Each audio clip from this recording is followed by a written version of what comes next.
வணக்கம். என் பெயர் லேகா ஸ்ரீஹரணி. நான் 4ஆம் வகுப்பு படித்து வருகிறேன். என் பள்ளியின் பெயர் சக்சஸ் கான்வென்ட். நான் இப்பொழுது சிவபுராணம் பற்றிய விளக்கம் கூற வந்துள்ளேன். சிவபுராணம் மாணிக்கவாசகரால் இயற்றப்பட்டது.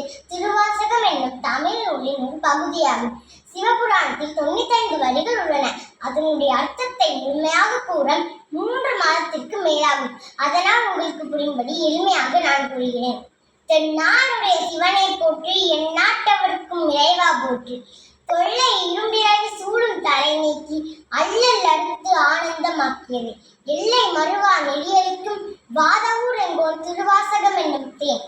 இப்பாடலின் மூலம் நமக்கு தெரிவது என்னவென்றால், திருவாசகத்திற்கு ஒழுகாதால் ஒரு வாசகத்திற்கு முழுகார் என்று சிறப்பு பெற்ற இந்நூலின் முதல் பகுதியாக சிவபுராணம் அமைந்துள்ளது. வான் கலந்த மாணிக்க வாசகா, நீ வாசகத்தை நான் கலந்து பாருங்கால் நற்கரும்பு சாற்றிலே தேன் கலந்து பால் கலந்து இனிப்பதுவே என ராமலிங்க வள்ளலார் கூறியுள்ளார். திருவாசகம் ஒரு கால் ஒன்றின் கருங்கள் மனமும் கரைந்துள்ளும் என நால்வர் நான்மணி மாலையில் சொல்லி இருக்கிறார்கள்.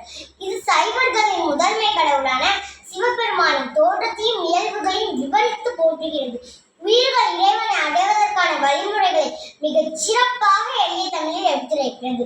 மாணிக்க வாசகர் அமர்ந்திருந்தபடியே 51 பதிகங்கள் கொண்ட திருவாசகத்தின் 658 பாடல்களில் சொல்ல சொல்ல சிவபெருமான் ஓலைச்சுவடியில் எழுதினார். கடைசி ஓலைச்சுவடியில் மாணிக்க வாசகர் சொல்ல அழகிய சிற்றம்பலமுடையான் என கையொப்பமிட்டார். நமச்சிவாய வாழ்க என்று உச்சரிக்கும் போது சிவனுக்கு வணக்கம் என்பதாகும். இறைவனை நாம் பன்மடங்கு பணிவோடு வணங்க வேண்டும்.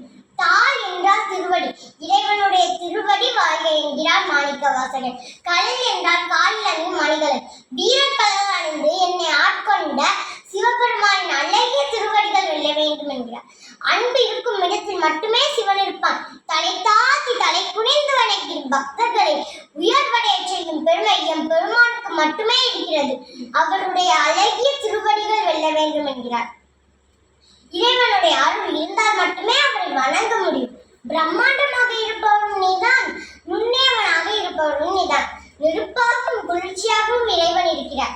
சிவபுராணத்தில் உள்ள பொருளை நாம் உண்மையாக புரிந்து கொள்ள வேண்டும் என்கிறார் மாணிக்க வாசகர். ஈசனை நாம் உண்மையாக உணர்ந்து அவரை பாட வேண்டும் என்கிறார்.